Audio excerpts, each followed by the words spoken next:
자, 오늘은 이제 그 스포츠 피싱 강사 선생님을 모시고 여러분들이 하도 못하니까 어떻게 하면 좀 잘할 수 있을지, 또 뭐 하는 것 처음 하는 거니까 잘 배워서 또 즐거운 취미 생활을 할 수 있는 그런 걸 좀 마련했으면 좋겠습니다.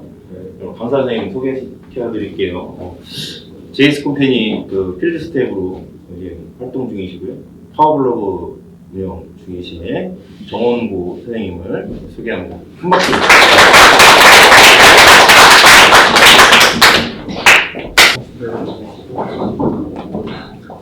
반갑습니다. 안녕하세요. 작년에 수업 보는 사람 그럼 여전히 몇 명 안 되는 건데?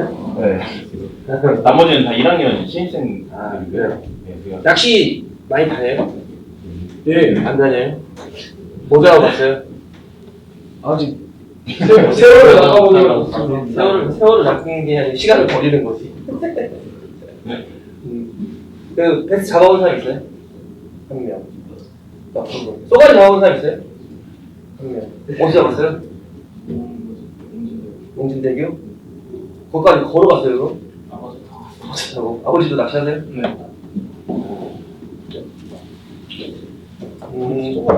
그 학생들이니까 오늘 좀 편하게, 그러니까 전문적인 내용보다는 그 낚시를 되게 오래 다니고 있고 저는 낚시가 얼마나 재미있나, 아니면 좀 어떻게 접근하면 재미있는 취미로 이게 좀 발전할 수 있을까라는 생각을 하고 그런 차원에서 지식적인 전달도 좀 해주고 재미있게 또 만나게 될 수도 있어요. 지금 여기 작년에 수업 들었던 학생 중에 몇 명은 저랑 요즘 옛날 낚시 같이 다녀요.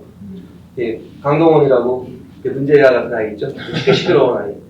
예, 걔네들은 지금도 낚시 같이 다니고 아마 다음 주인가 걔네 학교가 종강일 텐데 종강하고 올라오면 걔네 같이 다니는 3인방들이 있는데 한 며칠 동안 낚시 같이 다니기로 했어요. 같이 고기도 먹고 낚시도 다니고 뭐 그래요. 저는 이게 뭐 낚시만 하는 사람은 아니고 다른 일을 하고 있는데 개인적으로 해본 취미 중에 낚시가 가장 재미있는 것 같았어요. 이유는 운동 되게 좋아하거든요. 농구도 좋아하고 야구도 사회인 야구도 하고 있었고 농구도 되게 오래 해서 대회도 몇 번 나가보기도 하고 그리고 각종 취미생활 다 하고 있어요. 지금 좀 이따 골프도 배워볼 생각이고 사진도 많이 찍고 있거든요. 파워블로거 되는 건 아마 그 사진에 대한 발전이 있으면서 조금 좋아진 것 같아요. 그러니까 사진을 여러분들 생각에 이게 제가 가지고 있는 생각 중에 가장 재미있었던 건 뭐냐면 사진을 많이 찍기만 하고 자기 혼자 갖고 있는 사람 있잖아요. 그 사진 근데 어디다 쓸 건가요? 멍청한 거죠. 멍청하죠. 그 대부분 되게 좋은 카메라를 산 저희 세대 말고 아버지 세대 분들은 사진을 찍기만 하고 사진을 거기다 버려요.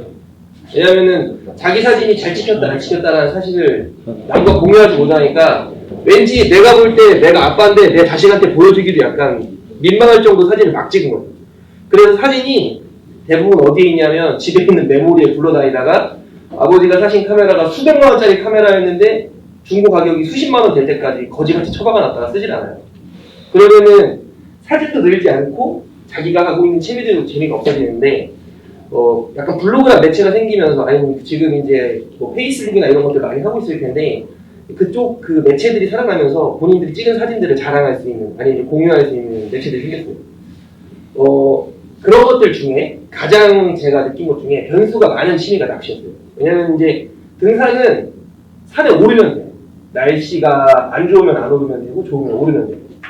그 축구도 남하고 경쟁하는 거니까 재밌지 혼자 공차라 그러면 몇 시간 차다 지겨워서 못 찰 건데 그 낚시가 재밌었던 건 뭐였냐면 모든 준비를 다 하고 나가요. 뭐 수백만 원의 호가하는 낚시 장비들을 준비를 하고 그리고 여러 가지 미끼라든지 거기에 가장 좋다는 의류들도 있어요. 막 이렇게 그 발수가 잘 되는 땀이 나면 땀이 잘 마른 옷도 있는데 그런 걸 다 준비하고 나갔는데 결국 가장 중요한 건 고기가 안 물어져요. 고기가 내 미끼를 물어줘야 되는데 물지를 않아요.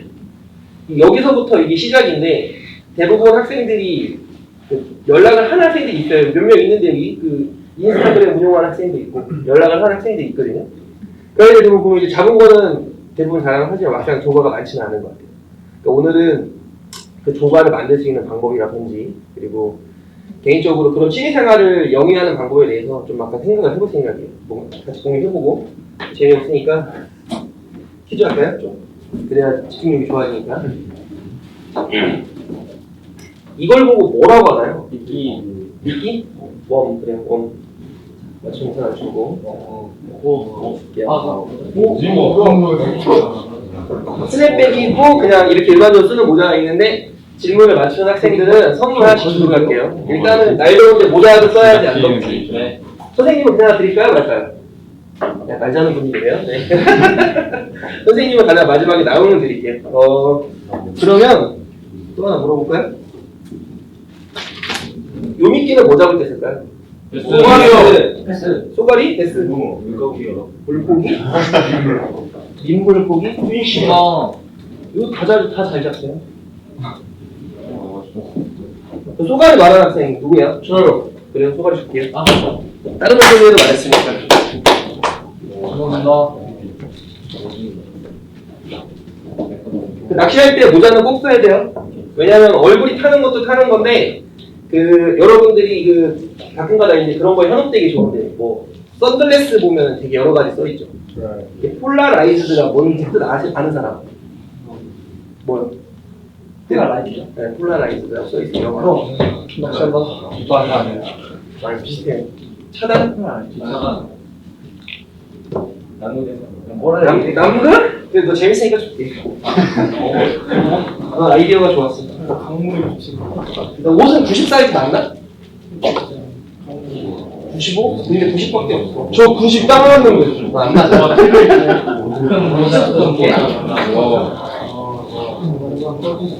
알아요.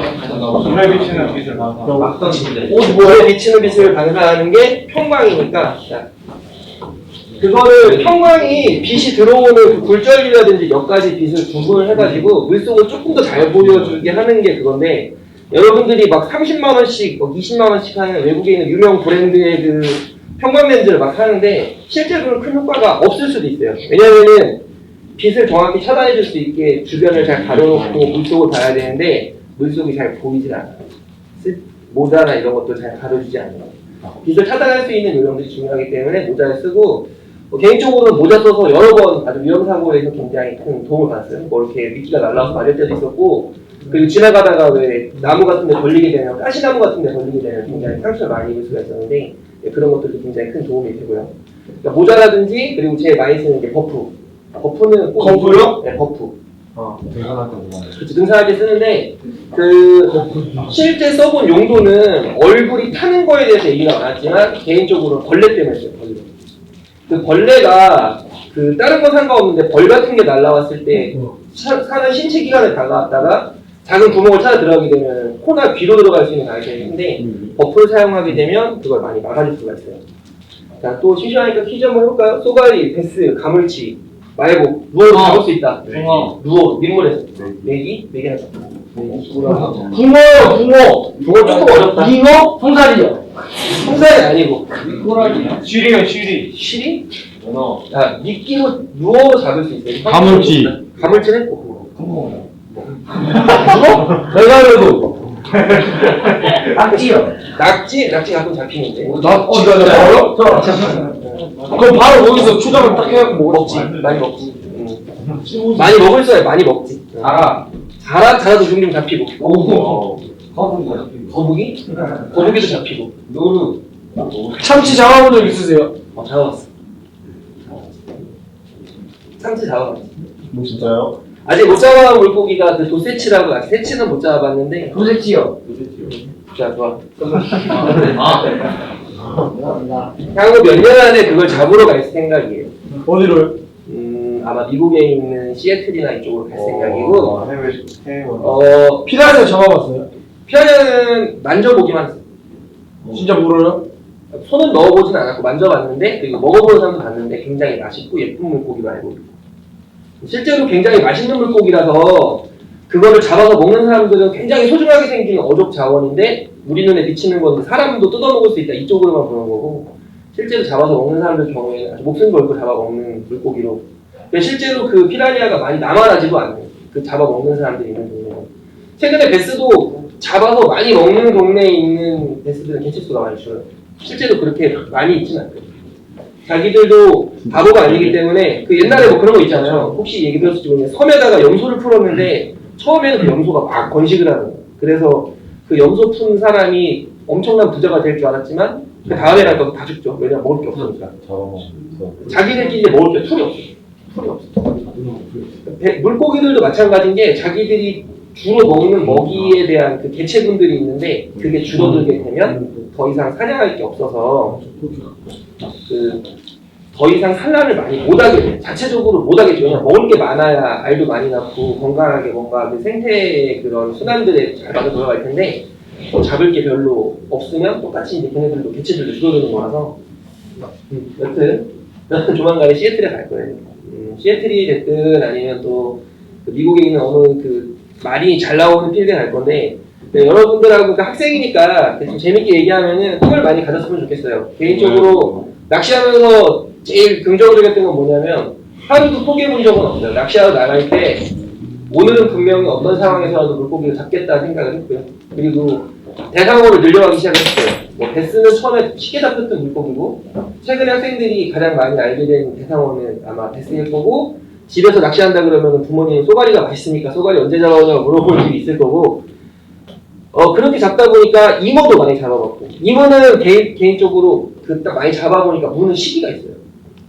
잉어 몇 월달쯤 많이 물까요? 7월, 7월, 8월, 6월, 한 6월 10일 정도? 10월, 6월 8일 정도? 여기 학생이 맞췄어요. 근데 선물을 계속 받아서 집에다 갖다 놔도 줘요. 설명을 해줄게요. 그 잉어 같은 물고기가 많이 들어오면 안에 베스가 없어요. 실제로 되게 여러분들도 비슷할 텐데 원래 그러면 안 되지만 학교에 그 너무 등치 크고 약간 좀 그 불편해 보이는 애들이 많으면 그쪽은 사람들이 안 보이죠? 비슷한 이유로 잉어는 굉장히 등치가 크고 먹성도 좋아서 그 잉어가 산란을 해야 되는 2월달, 3월달에는 잉어가 빠져나갈 때까지는 다른 물고기들이 잘 들어오질 않아요. 근데 잉어가 진짜 완벽한 잡식이거든요. 아무거나 주면 먹어요. 진짜 그 물속에 있는 청소부 같은 존재, 물치도 그렇고 잉어도 그렇고 막 떠다니는 모든 걸 다 주워 먹거든요. 그러니까 여러분 되도록이면은 무슨 보양식 한다고 잉어 같은 거 먹으면 안 돼요. 그 굉장히 해로운 물고기일 수도 있어요. 왜냐면은 집에서 이제 어머니들이 야 니네 몸 안 좋으니까 물론 공부 많이 안 하게 생기기도 했는데 공부 열심히 해야 되니까 잉어 좀 먹고 장어 좀 먹고 붕어 좀 먹고 이런 거는 옛날에 그 약간 편견일 수도 있어요. 왜냐면 옛날에 못 살 때 우리나라에서 지금 여러분들 잘 모르겠지만 실제로 고기 사 먹기도 어려웠던 시기에는 단백질 공급원이 필요했어요. 풀만 뜯어먹고 살던 그런 시기에서는 단백질 공급원이 필요했는데 그때 당시에 가장 큰 단백질 공급원으로 봤을 때 잉어가 아니었을까 싶기도 해요. 왜냐면 잉어 한 마리 잡고 진짜 큰 거 한 10kg 가까이 나가거든요. 그 여러분들이 먹는 그 돼지고기가 1인분에 한 150g 정도 나가니까 한 4인분 먹어야 600g 한 근이에요. 그러니까 한 근? 15근, 뭐 20근 가까이 나가는 게 잉어였으니까 그거 잡았으면은 집안 잔치하고 나눴겠죠. 근데 실제로 걔네들이 먹는 걸 보니까 예전에는 자연적으로 봤을 때 더럽지 않던 시기에는 그게 좋았을지 모르지만 최근에는 정말 잉어 잡으려면 어디 가면 되냐면 하수용말 처리장 근처에 가면 잉어가 항상 있어요. 근데 그 잉어를 잡아다가 누군가 팔겠죠? 그럼 그거를 누군가 돈을 주고 약 내린 집에서 그 약을 내려서 먹어요. 그러면 중금속 오염이 된 그 잉어 먹을 수 있는 확률도 매우 높아요. 근데 하여튼 그 엄청 먹성이 좋은 잉어가 1년 중에 가장 많이 육식을 하는 시기가 있어요. 육식? 뭐 정확히 말하면 이제 잡식에 대한 것 중에 그 어식을 많이 하는 시기가 언제냐면 2월달, 3월달인데 그때 잉어들이 유달리 필요한 영양분이 있어요. 그게 뭐냐면 이제 알에 있는 껍질 같은 걸 만들기 위해서 그 새우라든지 뭐 물고기들을 많이 먹어요. 그때가 잉어가 그 가장 어식을 많이 하는 시기고 알이 포란이 돼서 알을 낳아 나가게 되면 그 다음에 이제 베스라든지 다른 물고기들이 밀려 들어오는데 그때 당시에 똑같이 그 물고기들도 먹성이 굉장히 좋아져요. 그러니까 1년 중에 낚시 가장 쉬운 거는 잉어는 뭐 한 2, 3월달 그리고 이제 베스 같은 경우에는 3, 4월달, 지금 5월달 지나갔으니까 낚시는 조금 어려워진 시기에 먹성이 막 좋았다가 지금은 약간 휴지기 같은 상태예요. 뭔가 너무 힘들고 그 알 낳고 힘들어가지고 그 왜 여자들 산후조리원 며칠 있는지 알아요? 네. 며칠? 한 달. 모르냐 모르. 한 달이니까 너무 비싸.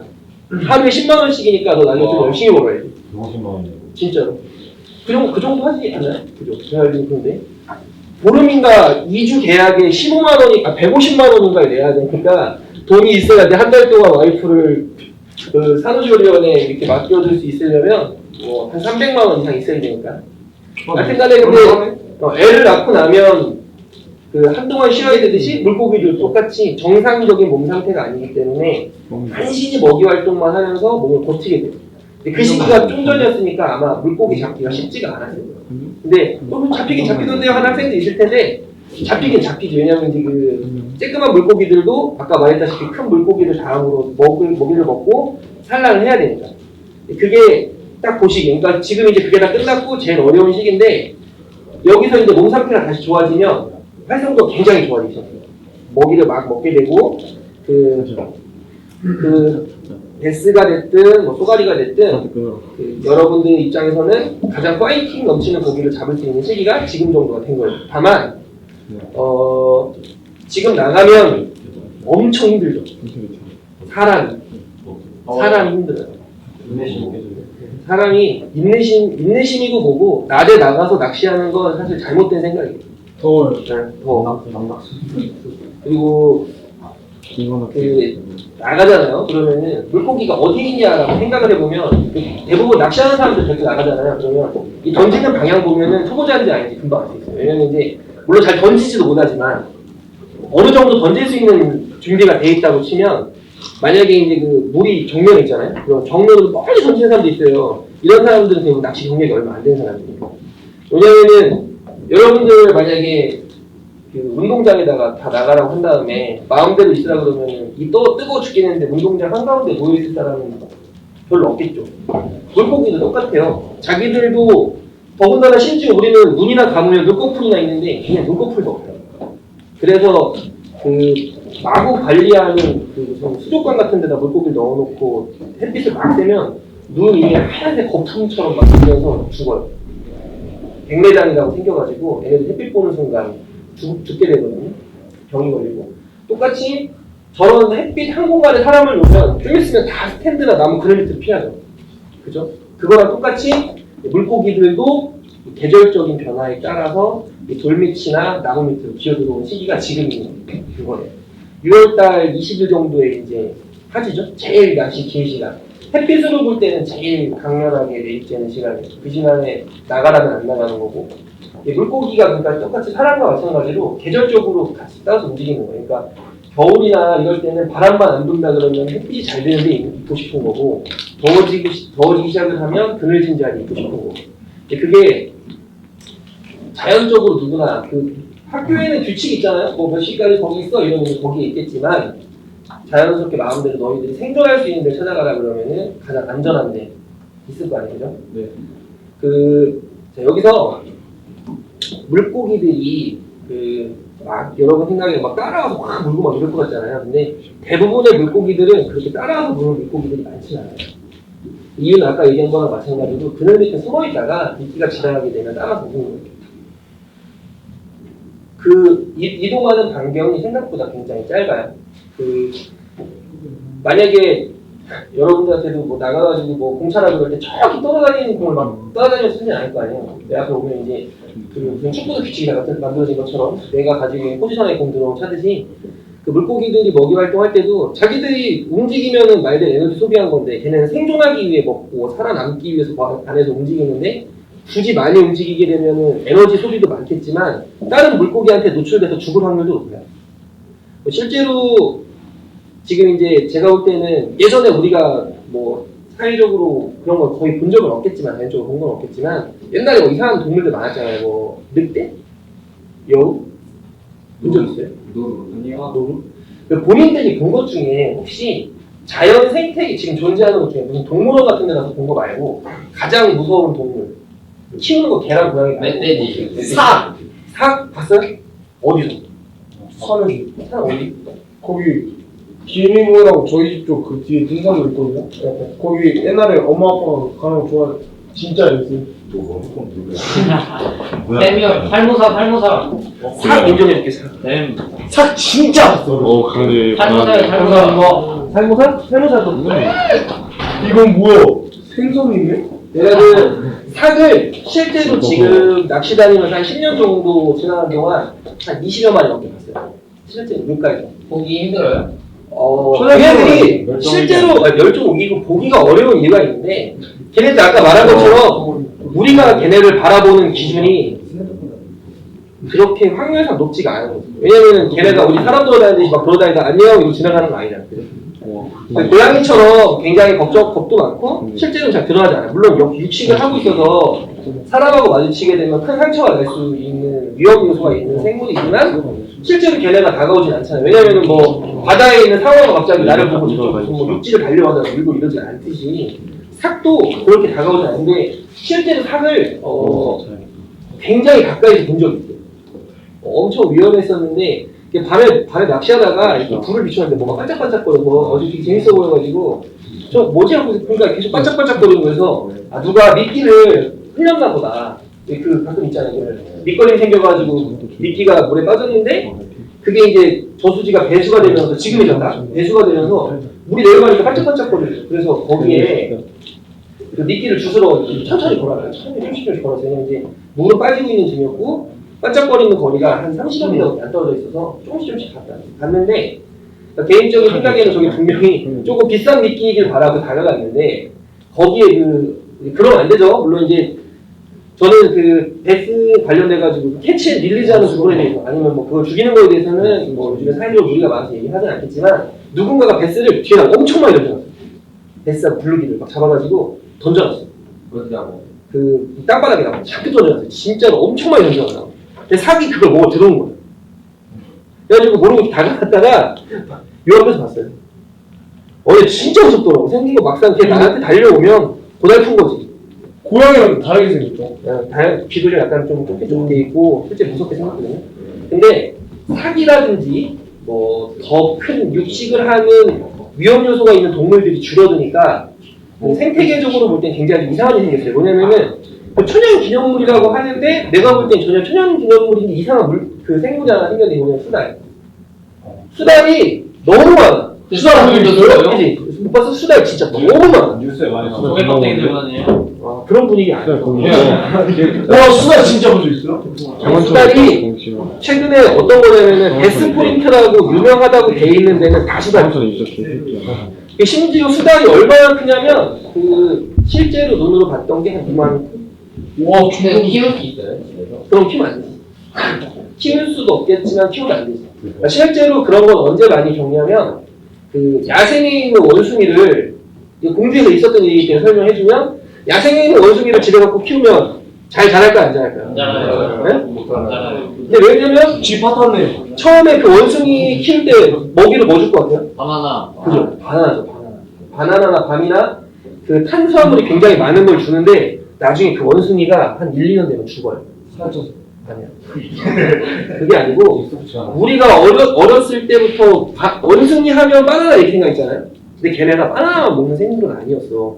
지나가는 곤충도 막 주워먹고 잡식. 먹다 보니까 풀에 땅바닥에 떨어진 풀이라든지 여러 가지 식물들도 같이 막 따라와서 먹고 그리고 이제 가령 예를 들어서 군뱅이 같은 게 불어다니면 그 군뱅이를 먹었을 때 흙도 먹을 수도 있고 머리 많이 먹을 수 있잖아요. 근데 우리가 볼 때 흙은 안 먹겠지만 걔네가 볼 때 그 흙에도 많은 미네랄들이 들어있고 여러 가지 영양성분이 있었는데 그 바나나만 먹여서 키우던 원숭이들이 문제가 생겨서 다리가 틀어지거나 비타민 결핍으로 병이 생겼는데 그 병을 어떻게 고쳤냐면 일반 사람들이 먹는 이유식을 줬어요. 사람처럼 키우니까 다시 건강해지기 시작을 하는 거예요. 하지만 그래도 건강해지다가 중간에 너무 힘들게 포기해서 어떤 사람이 공주에 있는 그 고속도로에다 원숭이를 버렸어요. 공주에 원숭이가 살았어요? 이제 키우다가 포기해서 버렸지, 고속도로에다가. 그래서 지금 그 네이버 뉴스창에다가 공주의 원숭이라고 검색하면 고속도로에 누가 버린 게 나와요. 갑자기 여기 딴 데로 갔는데 애완동물은 사랑해줘야지 조금 좋아져 키울 것 같다 버릴 것 같으면 시작을 안 하는 게 좋아요. 왜냐면 걔네들 변수가 많아요. 근데 실제로 원숭이는 공주에 있는 저쪽에 정안에 있는 고속도로에 누가 버렸어요. 굉장히 비싼 원숭이였는데 버려 죽었어요. 도망다니는 거 알겠어요. 근데 똑같이 물고기들도 집에서 키우면 되게 어렵겠죠? 왜냐면 집에 있는 물은 수돗물이지. 네. 그리고 거기에 들어오는 미네랄도 없지. 네. 그리고 물속에 사는 게 뭐 세균일 수도 있고 여러 가지일 수 있겠지만 걔들이 자라지 않고 정상적이게 크지 않는 상태로 영양에 대한 문제가 생기기 시작할 거 아니에요, 그죠? 그러면 그거를 내가 물고기 전문가라서 뭐 스포이드를 찔러가지고 뭐 이렇게 비타민을 넣어주고 뭐 넣어준다 했을 때 걔한테 그 양이 맞으면 좋겠지만 안 맞으면 좋아요. 죽겠죠. 그만큼 물고기 키우는 게 쉽진 않아요.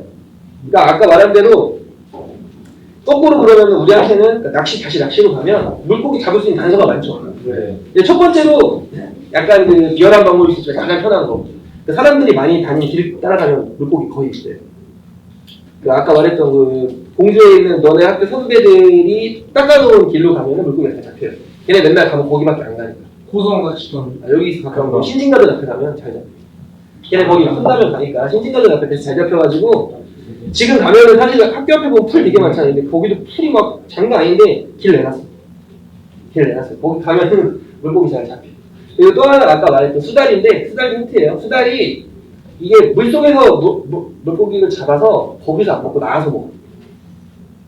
수달이 먹는 자리들이 몇 군데가 딱 정해져 있어요. 거의 비슷한 자리에서 먹기 때문에 가면은 수달이 물고기 먹는 순서가 있는데 처음에 배부터 먹고 배에 있는 내장 정도를 먹고 나중에 등뼈에 있는 등살을 먹고 머리하고 꼬리 지면을 버리고 가요. 그래서 머리만 남아있는 자리 그리고 수달똥이 있는 자리는 100% 물고기가 있어요. 내가 잡을 수 있는 물고기도. 근데 수달도 맨날 많이 먹진 않고 가보면 적당한 사이즈도 먹는데 쏘가리도 보면 머리만 남았어요. 그러니까 이게 되게 불쌍한데 이렇게 딱 왜 그 무슨 만화 보면은 이렇게 머리 이렇게 한 다음에 뼈다귀만 이렇게 나오고 있죠. 네. 이 머리에 있는 부분하고 눈만 남았어요. 싹 다 먹고. 공주에 있는 우성초등학교 있죠? 우성초등학교 앞에 보면 직벽이 있는 거기도 그렇고 저쪽에 백제큰길 따라가다가 있는 직벽 쪽도 그렇고 걔네들이 살 수 있을 거다라고 생각되거나 은신처가 많아 보이거나 물고기가 어느 정도 자원이 풍부하면 거기 다 있어요. 자, 하나. 예. 요 웜을 들고 온 이유는 이제 많이 홍보해주는 것도 홍보해주는 거일 수도 있겠지만 재미죠. 뭐냐면 이제 이런 거를 우리나라에서 만들고 있어요. 낚싯대도 우리나라에서 만들고 있고 이것도 이제 우리나라에서 만들고 있어요. 그 전 세계적으로 볼 때 낚싯대를 가장 잘 만드는 기술은 대한민국에 있어요. 여러분들한테 이런 게 약간 장르실 수도 있고 뭐 취미생활에 대한 거이지만 어느 정도 이게 좀 지식 기반이 될 수도 있고 설명해주면 전 세계적으로 볼 때 가장 좋은 낚싯대를 한국에서 만들고 있어요. 그 일본에 있는 낚싯대가 그 소매 가격으로 볼 때 제일 비싸고 되게 좋아 보이지만 거기서 아주 비싼 가격에 판매되고 있는 한정판 낚싯대도 있어요. 하나에 막 160만 원씩 거는 엄청 좋은 거는 그 낚싯대 만드는 건 우리나라에서 만들어요. 약간은 뭐 그런 거죠. 우리가 볼 때 중국 욕하지만 중국에서 만드는 물건 싸죠. 네. 메이드 인 차이나 좋아하잖아요, 그죠? 네. 그래야지 이제 싸게 살 수 있고 뭐 근데 똑같은 이유로 그 낚싯대는 일본에서 가장 좋은 거를 우리나라에서 만들어요. 우리나라에서 만들어서 납품을 하고 이제 거기다 다 스티커만 바꿔서 나가고 심지어 다 붙여서 나가서 그쪽에서 판매만 그쪽에서 하는 거예요. 그래서 AS도 우리나라에서 할 정도의 기술력이 좋은데 최근에 이제 이런 것들을 우리나라에서 만들기 시작했죠. 웜이죠, 웜. 이 웜을 들고 나온 이유는 물고기를 여기 많이 잡아본 학생들이 있으면 좀 약간 얘기하기 편할 텐데 많지 않은 것 같으니까 설명을 해주면 이 웜을 일단 바늘을 끼워서 물에다 던져봐요. 이게 바늘을 끼워놓은 상태예요. 그럼 막 덜렁덜렁 떨리잖아요. 그래서 그러면 떨려. 이렇게 던지거든요. 딱 던진다고 물에다가 그러면 이 웜이 이렇게 떨어질까? 아니면 이렇게 떨어질까? 아니면 이렇게 떨어질까? 그렇게요. 이게 분명히 자학하죠? 여기 바늘이 있고 똑같은 웜도 이 소금이 많이 들은 게 있고 조금 들은 게 있어요. 소금을 넣는 이유는 비중 때문에 넣는 거고 그 자체가 이 플라스틱만 사용을 하게 되는 소프트 플라스틱이라는 재료를 사용을 하는 건데 이 소프트 플라스틱이라는 재료를 그냥 쓰게 되면 물에 던지면 뜨겠죠. 당연히까요. 그런데 소금을 넣어서 속도를 조절할 수 있어요. 어디다 소금을 얼마나 많이 넣을 건지에 따라서 가라앉는 속도라든지 아니면 가라앉는 위치라든지 그리고 그거에 대한 균형감을 맞춰가지고 이렇게 만들어내는 거거든요. 이 웜이 떨어지는 방식은 이렇게 떨어지더라고요. 이렇게. 이쪽 비중이 많아서 이렇게 떨어질 것 같지만 다시 보여주면 꼬리에 소금이 많기 때문에. 우리 소금이 많기도 하고 또 하나는 바늘에 대한 이 위치가 봐도 앞부분보다 뒷부분이 훨씬 더 질량 자체가 크죠. 이런 것들도 잘 계산을 해서 어떤 바늘을 쓸지, 그러니까 가벼운 바늘을 쓸지, 무거운 바늘을 쓸지, 아니면은 이 바늘에 웨이트가 달려있는 게 있어요. 납 같은 게 붙어있는 게 있는데 그거를 쓰는지에 따라서 내가 떨어지는 웜의 위치를 조절시킬 수 있어요. 이게 약간 좀 중요한 건데 오늘 아까 이제 계절적인 거 있죠. 여름까지 설명해줬고 아까 그 수달 뭐 찾고 이런 거 설명해줬고 이 미끼가 되게 중요한 게 여러분들이 아까 이제 꿈을 가졌으면 좋겠다고 했고 설명해준 게 뭐냐면 낚시하러 다니면서 대상 어종을 점점 더 많이 잡아가고 있어요. 뭐 여러분들 TV에서 보면 뭐 천둥도 잡는 사람도 있고 부시 잡는 사람도 있고 할 텐데 개인적으로 우리나라에서 존재하는 로 잡을 수 있는 대상 어종을 거의 다 잡아보고 있고 거의 잡아가고 있어요. 근데 그냥 잡는 게 아니라 내 손에 뭔가 장비가 익숙해야 잡을 거 아니에요? 그죠? 테니스 치는데 배드민턴 채는 칠 수 없죠. 그렇죠. 뭔가 치면 분명히 배드민턴 채가 부러질 거라고. 그죠? 그리고 낚시를 접근하는 방식도 다 똑같은 건데 여러분들이 지금까지는 뭐 공부를 막 즐기진 않았을 거예요. 즐겁게 학교 다녔을 거고 앞으로도 내가 볼 때 그래요. 지금 우리나라 얼마 전에 무슨 아줌마 백세 인생인가 노래 불렀는데 그죠? 이해란. 그죠? 우리 내가 볼 때 100살 넘게 살 것 같은데 지금 여러분들 나이 지금 10살, 20살 사이에 있는 이 밝은 미래에 개인적으로 뭐냐면 도전해가지고 꼭 얻어내는 것들에 대한 성취감을 얻었으면 좋겠어요. 그래서 이런 성취감을 얻어갈 때 조금씩 분할해가는 게 굉장히 중요한데 이 웜에서 그런 것들을 찾는다? 약간 좀 웃길지 모르지만 제가 볼 때는 이게 되게 중요했어요. 뭐냐면은 어떤 바늘을 쓰고 어떻게 쓰고 어느 장소에 쓰냐에 따라서 조과가 만들어지는 게 달랐어요. 한 마리를 잡으면 우연히 물론 아무도 못 잡는 데서 정말 끝까지 노력해서 한 마리 잡았다면 그건 의지고 집중력인데 실력으로 봤을 때 그것도 약간 운이에요. 분명히 운이야. 하지만 두 마리를 잡아내서 반복적으로 잡아낼 수 있으면 약간 실력이 가미되기 시작을 한 거고 남들이 못 잡는 자리에서 분명히 본인만 많이 잡아내기 시작을 하면 그거 약간 실력이 할 수 있겠죠. 분명히 여러분들 집에 가서 나 낚시 배웠어 이러면 야 그 낚시 운으로 하는 건데 뭘 배우고 그러냐 이러겠지만 그렇게 운으로만 하는 건 아니에요. 뭐냐면 내가 가지고 있는 객관적인 데이터들 있어요. 나만 느낄 수 있는 데이터들. 그게 낚시엔 굉장히 많아요. 반복적으로 잡아낼 수 있다면 반복적으로 그걸 해낼 수가 있다면 낚시에 대한 실력이 좋아지는 걸 느낄 수 있고 절대적인 무게량들이 몇 가지가 있어요. 뭐 쏘가리 할 때는 좋은 무게가 뭐 4g 정도, 베스 할 때는 7g, 8g, 뭐 참돔낚시 할 때는 30g에서 60g 사이. 가물치는 이제 플로팅 계열이니까 개구리를 그냥 물 위로 끌어오니까 그 경우에는 캐스팅하는 거 한 30g 정도. 물에 가라앉지는 않고. 그걸 얼마나 멀리 던질 수 있느냐가 관건. 그것도 또 가물치 낚시 경우에는 여러분들이 그 약간 상징성 있는 물고기를 많이 물어보니까 가물치 같은 경우에는 눈이 좋은 사람이 잘 자라요. 집중력이 좋고 눈이 좋은 사람. 왜 그러냐면 물 속에 있는 것들을 기다려야 되잖아요. 약간 던져놓고 이 웜에 대한 액션이 나올 때까지 기다려야 되는데 가물치 손구멍이 있어요. 정확히 표현하기엔 손구멍이라는 좀 그렇지만 걔네들 이렇게 뽁뽁뽁뽁 하면서 꽉 차있는 수초 밑에 있거든요. 대부분 이제 아무 데서나 우연히 잡히는 아까 말했지만 우연히 잡히는 가물치는 실력이라기보다는 데이터라기보다는 그냥 약간 운에 가까운데 가물치가 많은 필드가 있어요. 그 가물치를 실제로 이보도를 받고 하는 낚시터에 가서도 조과가 막 갈려요. 누구는 많이 잡고 누구는 못 잡는데 눈이 좋아요. 좀 전에 가물치가 움직이는 게 보였어요. 나는. 누군가는 못 봤는데 나는 봤다. 왜냐면 잡고 싶으니까 계속 집중하는 거야. 두리번 거리면서 계속 보여. 분명히 저걸 내가 잡을 수 있을 것 같은데 아까 나한테 물어봤는데 몇 그램 던졌는데 30g을 던졌는데 만약에 20m 던지고 20m 던지고 내가 만약에 50m 던졌어. 내가 던졌지. 왜냐면은 걔가 딱 먹이 활동하는데 던지는 게 아니라 그걸 조금 더 던져서 자연스럽게 거기를 지나오면 물게 되는데 누군가는 거기 위에다 그냥 퍽 하고 떨어뜨려버리면 사람한테 아무리 맛있는 것도 이거다 이렇게 던지면 별로 이렇게 먹을만 가능성은 없잖아요. 근데 이렇게 지나가는 상황이 자꾸 반복이 되거나 자연스럽게 이루어지게 되면 중간에 한 번 정도는 걔가 그게 뭐 본능적이 됐든 아니면은 여러 가지 조건 반사에 됐든 간에 분명히 물게 된다. 그래서 눈이 굉장히 좋아야 되고 집중력이 좋아야 돼요. 항상 그 판단은 누가 하냐면 내가 하는 거예요. 그래서 빨리 지치는 사람들이라든가 집중력이 없거나 아니면 이거에 대한 호기심이 없는 사람들은 많이 잡기가 어려워요. 한 가지 미끼에 집중을 하기 시작하잖아요. 내가 볼 때 여름에 이게 잘 논다 그랬으면 일단 이걸 가지고 한번 해보는 거예요. 굉장히 많은 미끼들이 있어요. 지금 보여주면 저도 이거 한 10년 가까이 하다 보니까 많아요. 이거 이름 뭔지 알아요? 네? 버즈뱅크.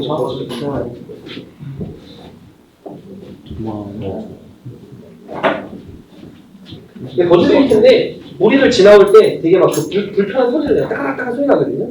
근데 이거를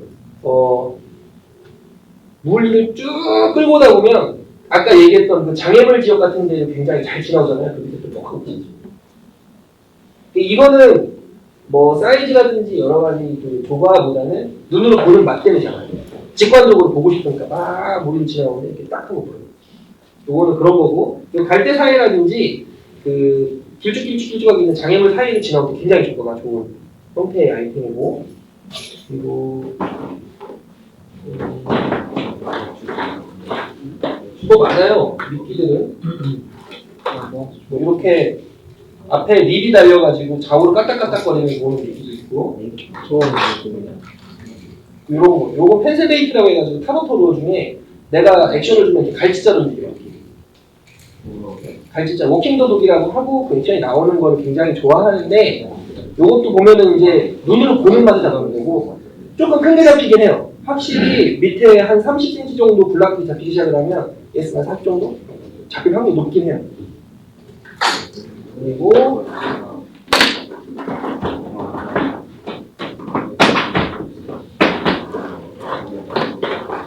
물속을 유영하는 형태들이에요.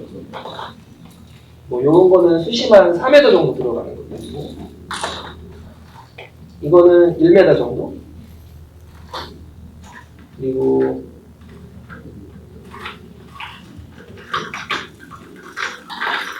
이런 건 수면 근처로 움직이는 거예요. 예쁘죠? 네. 예쁘면 돼요. 예쁘면 돼. 자, 이거 되게 중요한 거예요. 예쁘면 되는데 이게 예쁘다, 되게 중요하다 설명한 게 뭐냐면 이게 훨씬 비싸요. 가격대가 훨씬 비싸요. 왜냐면은 몸통 옆에 비늘처럼 보이죠. 그죠? 실사에 가깝죠. 무지 비싸고 무지 좋은데 개인적으로는 그냥 좀 이게 더 좋아요. 예쁘니까. 이게 무슨 말이냐면 루어 낚시라는 낚시 자체는 즐거우려고 하는 거잖아요. 그죠? 내가 선택한 미끼도 잡을 수만 있으면 돼요. 자신만 있으면 돼요. 근데 낚시를 바라보는 내 기분만 긍정적이면 분명히 잡아낼 수 있어요. 가격이 만들어내는 것도 아니고 다른 게 모든 게 나한테 어떤 부정적인 요소가 있다 하더라도 내가 긍정적으로 잡아낼 수 있으면 되게 재밌게 낚시할 수 있거든요. 그래서 기본적인 루어의 액션들이 있어요. 왜냐면 얘는 뭐 워블링이라고 해서 물속에서 이렇게 움직이는 거 워블링이라고 하고, 그리고 정확히 딱 한 가지씩 구분하지 않죠. 민호 같은 경우에 미글링이라고 해서 이렇게 움직여요. 몸통 이렇게 움직이면 미글링이라고 하거든요. 요거에 묻는지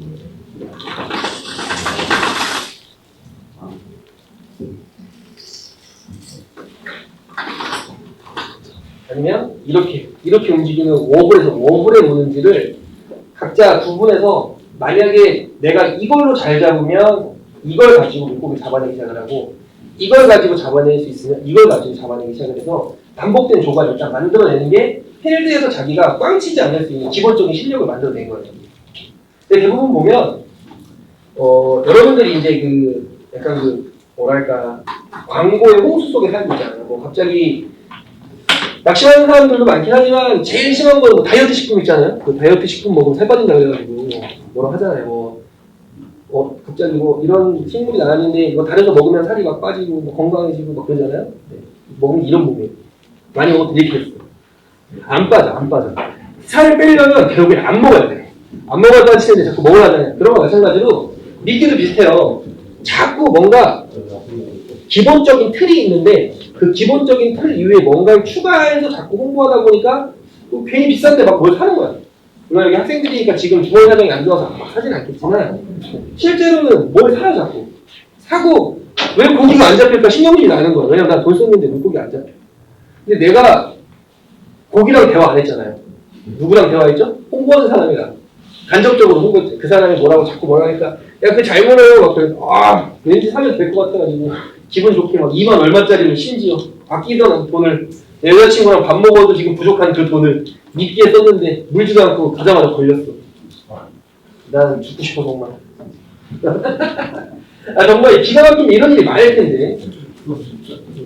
비싼 미끼들이 좋은 것도 있지만 잘 만들긴 했어요. 디테일이 굉장히 좋긴 하지만 여러분들이 느끼는 만족도에 그런 게 있어요. 뭐냐면 갑자기 물이 있는데 이 물이 한 500원 정도 할 거예요. 그죠? 500원 정도 하는데 이 물을 먹어도 그냥 물이잖아요. 그죠?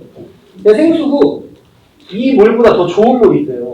뭐 예를 들어서 그 어디 유럽 어딘가에 넘어온 생수가 2,500원씩 하거든요. 그걸 먹어도 만족도에는 큰 차이가 없어.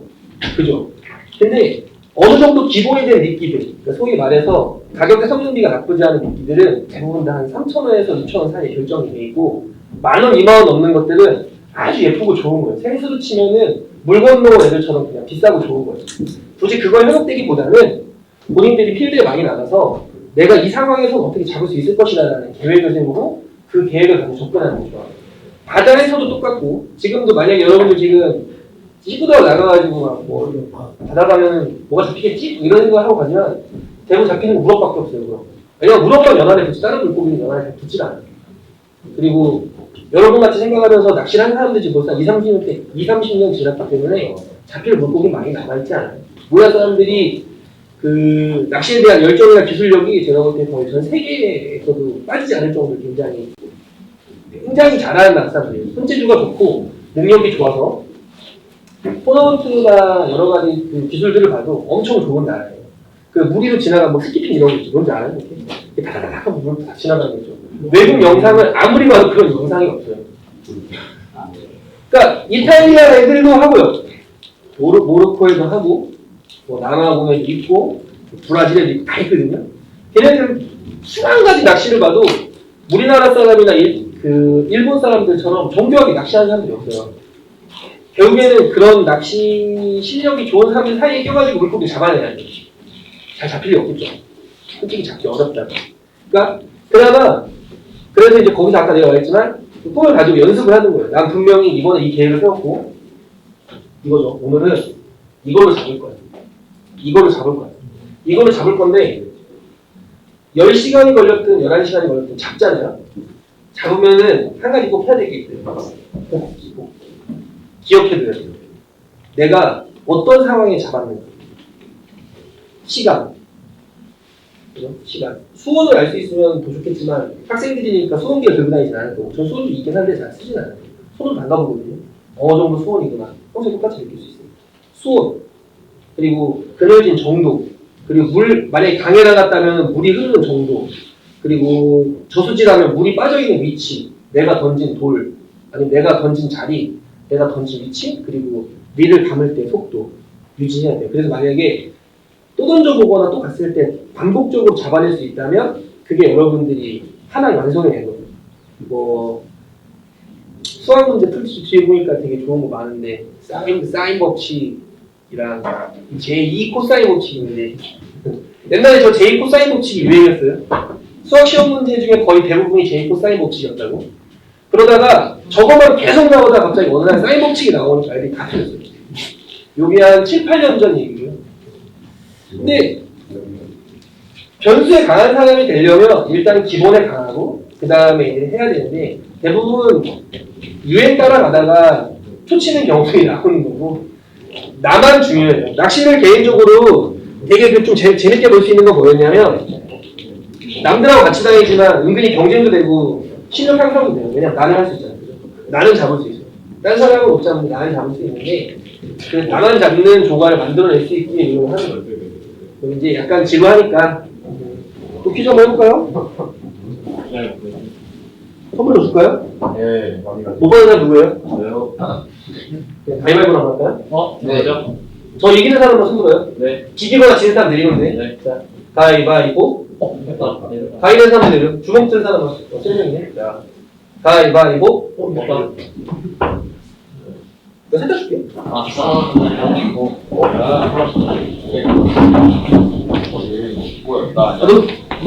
너 안 했잖아.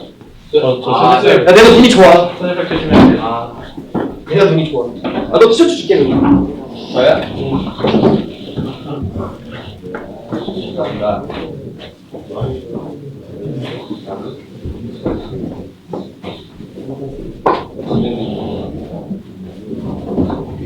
모자 몇 개 남았어요. 낚시 그 저런 장비 사는데 얼마 정도 드세요? 아주 많은 돈이 들었고요. 집에서 쫓겨날 만큼 돈이 들었지만 쫓겨나지 않는 이유는 술을 안 먹어요.